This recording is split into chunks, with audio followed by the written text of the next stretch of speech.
Olá, o meu nome é Carlos Rodrigo e você está assistindo ao canal Contos e Representações. Hoje eu vou contar a história A Transformação, baseada no conto de Mary Shelley. Bom divertimento!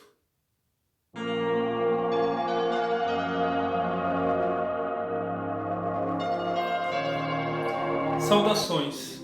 O meu nome é Guido e eu venho contar a minha história para vocês. Eu preferia deixar em silêncio, mas quando alguém passa por uma situação muito sobrenatural, sente o impulso de ter que compartilhar com outra pessoa, senão é capaz de enlouquecer. A única pessoa que sabia dessa história era meu confessor, mas ele faleceu há pouco tempo. Eu, Guido, nasci na bela cidade de Gênova.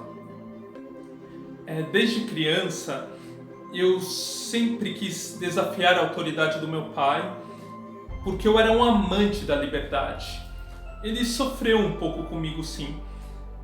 Ele tinha um amigo, o Marquês Torella, que, devido a escândalos políticos que ele acabou envolvido, acabou tendo que se exilar da cidade por um tempo e deixou a sua filha Julieta sob a tutela de meu pai. Eu e Julieta, conforme fomos crescendo, fomos nos apaixonando. E depois de um tempo, o Marquês Torella pôde voltar para Gênova e acabou enriquecendo ainda mais. Eu já era um jovem adulto e Julieta também, quando meu pai, prestes a morrer, nos informou que estávamos predestinados a nos casar um com o outro e que havia entrado em um acordo com o Marquês Torella. Então o Marquês Torella virou um pai adotivo para mim. Como eu queria conhecer o mundo, peguei grande parte da minha herança e visitei diferentes cidades da Itália até chegar à França. E em Paris, gastei muito dinheiro em festas. Quando o dinheiro acabou, eu, querendo ainda viver uma vida de diversões, vendi terras que eu possuía, roupas, joias, mas chegou um momento que o meu dinheiro acabou. Eu até tinha conseguido ficar com um pouco do dinheiro e, através de exercendo a atividade de mercador, consegui ainda um pouco mais de dinheiro para voltar para Gênova, mas como eu não queria que achassem que eu havia empobrecido, eu mandei vários presentes caros para Julieta, que o pai dela se admirou muito. Porém, quando eu cheguei na cidade, todos me olhavam como se descobrissem o que havia acontecido comigo. Então eu fiquei muito envergonhado e tentando ficar mais tranquilo, com alma leve, eu me lancei em festas. Foi uma decadência só, e aí eu fiquei com quase nada. E aí eu não tive escolha a não ser visitar o Marquês Torella. Quando o Marquês Torella me viu, ele estava muito sério, mas tinha alguma coisa em mim que talvez lembrasse meu pai, e aí ele tentou me tratar de uma maneira acolhedora, pediu para que eu tivesse mais cuidado com as finanças. E aí, inclusive, chamou Julieta e me apresentou como seu futuro noivo. Passou alguns dias e o Sr. Torella entrou em detalhes comigo sobre as questões econômicas após o casamento. Ele me informou que o acordo que ele tinha feito com o meu pai estava praticamente nulo, porque, segundo o acordo, grande parte da herança do meu pai ia ficar comigo e Julieta. Só que eu gastei toda a herança nas minhas diversões, então não havia mais sentido aquele contrato. Então o Sr. Torella fez um acordo que muitos achariam bastante generoso, que era entrar com grande parte do dinheiro para passar para mim, para Julieta, só que em contrapartida as cláusulas limitavam muito como eu poderia utilizar esse dinheiro. Eu não gostei. Eu queria poder pegar o dinheiro e utilizar da forma como eu queria, como eu achasse melhor, sem dar satisfação para ninguém. Então eu falei para o Marquês Torella que ele estava se aproveitando de mim e neguei completamente o acordo. Então depois eu me dirigi a Julieta e tentei colocar ela contra o pai dela, falando que ele era um senhor que estava se aproveitando de mim. Mas Julieta, querendo defender o pai e o acordo generoso dele, insistiu para que se eu me arrependesse, o pai dela provavelmente não ficaria mais ofendido e seria a favor do casamento. Mas eu neguei. Então eu me reuni com os amigos e decidi sequestrar a Julieta para nos casarmos. Infelizmente, ou felizmente, talvez, não deu certo. Porque nós fomos pegos pelo Sr. Torella e pelos ajudantes dele. Inclusive um dos ajudantes acabou se machucando muito e eu me sinto meio culpado por isso. E aí o conselho da cidade acabou indo a favor do Sr. Torella. E aí eu acabei sendo preso. E aí o Marquês Torella pagou a minha fiança, o que foi uma humilhação para mim. Mas não contente, eu tentei uma segunda vez raptar Julieta. Dessa vez fomos pegos pelos soldados da cidade. E aí foi decidido que eu teria que viver no exílio, seria expulso de Gênova. O Sr. Torella tentou até me convencer a aceitar a ajuda dele para que ele tentar mexer alguns pauzinhos para que eu ficasse ainda na cidade, desde que eu concordasse em cessar com essas tentativas de sequestro da filha dele. Ele era muito bom e talvez eu não merecesse essa consideração dele, mas eu era muito bobo na época e fiquei ofendido e falei que não, que preferia viver no exílio do que aceitar a ajuda dele.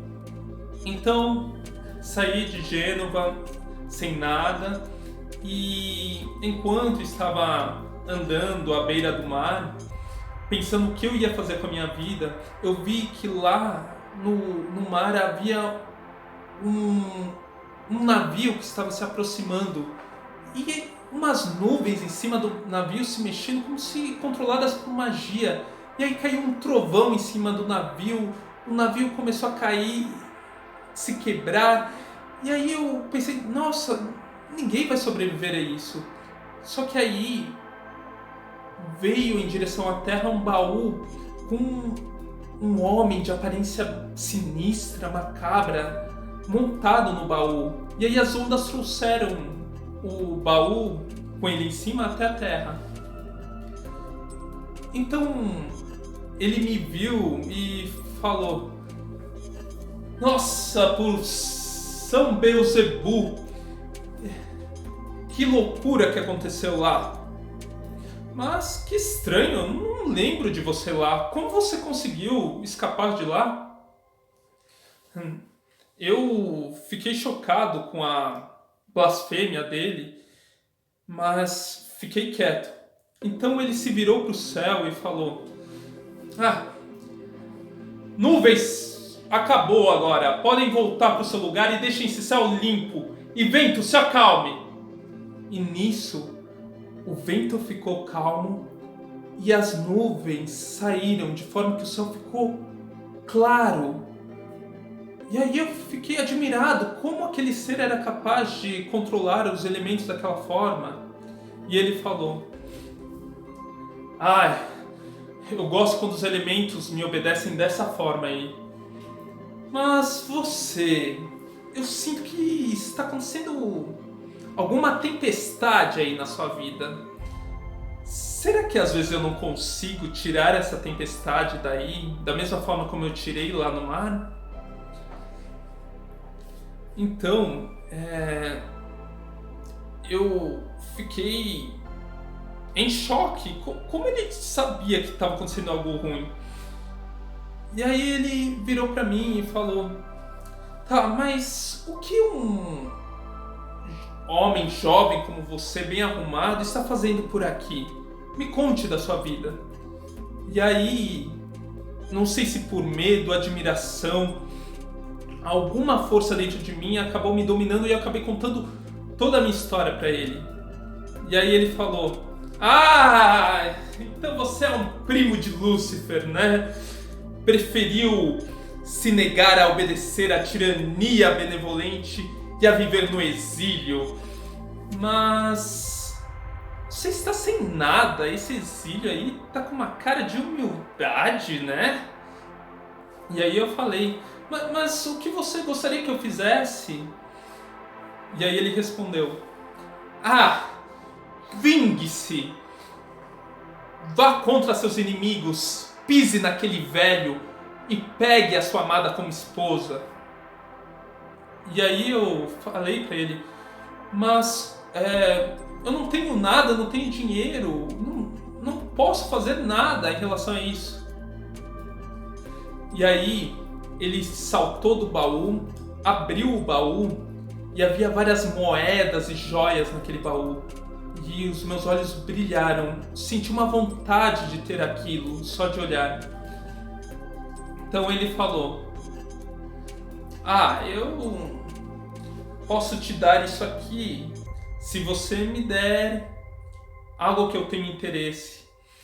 E aí eu respondi para ele: mas claro, eu te dou tudo que eu tenho, minha pobreza, meu exílio, minha insatisfação, é só o que eu tenho.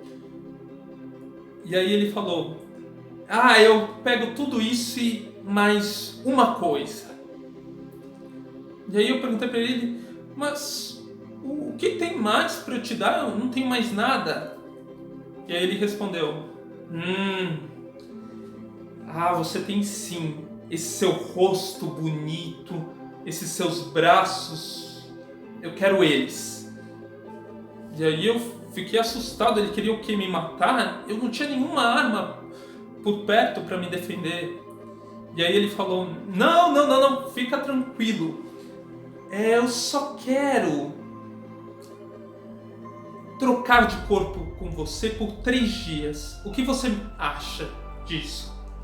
Você vai ter todas essas riquezas aqui se só por 3 dias você deixar eu viver no seu corpo. O que você acha? E aí eu, por mais macabra que eu achasse a oferta, como não tinha mais nada o que fazer e era melhor arriscar, então eu acabei aceitando aquilo. E aí eu acordei num quarto perto daquele lugar e tinha um baú perto de mim e tava com as riquezas. Só que a minha aparência realmente tinha mudado, era daquele homem macabro. Então eu decidi aguardar pelos 3 dias. Então, quando chegou o 3º dia, eu já estava desesperado e aquele baú não parecia que não era capaz de me fazer ficar mais tranquilo e aguentar minha ansiedade.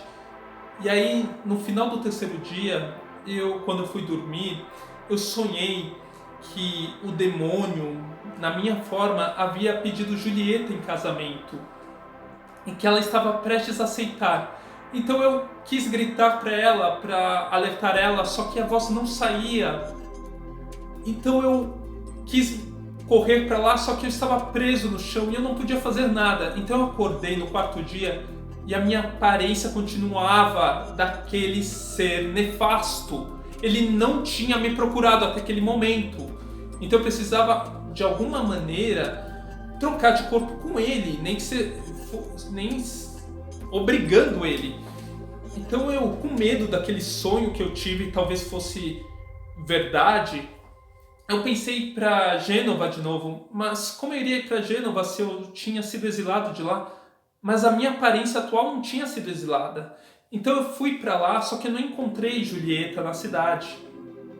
E aí eu pensei em ir até a Vila Torella, que era o refúgio do Marquês Torella no campo. E aí lá eu encontrei a casa tendo uma festa. E aí, no meio dos convidados, eu descobri que realmente aquele demônio tinha se pedido a Julieta em casamento, mas antes tinha ido ao encontro do Marquês Torella e tinha falado que estava muito arrependido do que tinha feito, que ele ia ser um homem melhor de agora em diante. E aí o Marquês Torella aceitou o casamento. Eu fiquei bravo e ao mesmo tempo desesperado, porque como Julieta seria capaz de se casar com um demônio por minha causa e sem ela saber? Ela não podia sofrer por minha causa. Então eu estava determinado que ia de alguma forma trocar de corpo com ele, nem que isso me custasse a vida. Então eu me escondi e esperei a noite chegar. Os convidados foram embora, os portões foram trancados, e aí uma janela se abriu e Julieta colocou o rosto para fora. E aí o demônio que estava usando a minha aparência, do lado de fora, conversou com ela, fez troca de juras de amor, estava prestes a beijar. Aí nisso eu fiquei bravo e corri pro demônio e comecei a brigar com ele. E nisso Julieta gritou e eu pude perceber que chamas estavam sendo acesas na casa e que daqui a pouco nos encontrariam. Então eu tinha que agir rápido. Eu tinha uma adaga comigo, estava olhando para o demônio com a minha aparência. Então o demônio sacou uma espada e falou: "Isso! Vamos, destrua esse corpo e viva para sempre." E nisso eu, desesperado, me joguei em direção à espada dele enquanto eu tentava acertar ele com a minha adaga, e aí eu perdi a consciência. Eu acordei numa cama com Julieta do meu lado, então eu, desesperado, pedi por um espelho, e ao momento que ela me deu um espelho, eu vi que minha aparência tinha voltado ao normal, e aí eu fiquei tranquilo. Então eu contei pra ela a história do demônio, do monstro, e ela achou que eu estava enlouquecendo. E aí eu percebi que era melhor eu ficar quieto. Querendo ou não, o que aquele ser fez, de certa forma, acabou me ajudando, porque eu percebi que a situação que eu estava agora era melhor do que a antiga. E que, arrependido com toda essa história, eu decidi que eu realmente ia ser um homem mais correto e aproveitar que eu ia me casar com a Julieta.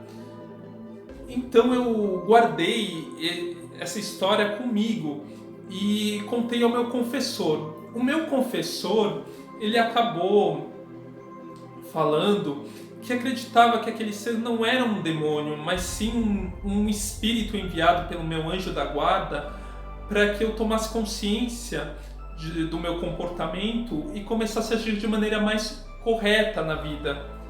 Mas eu não sei se eu concordo com o meu confessor, não.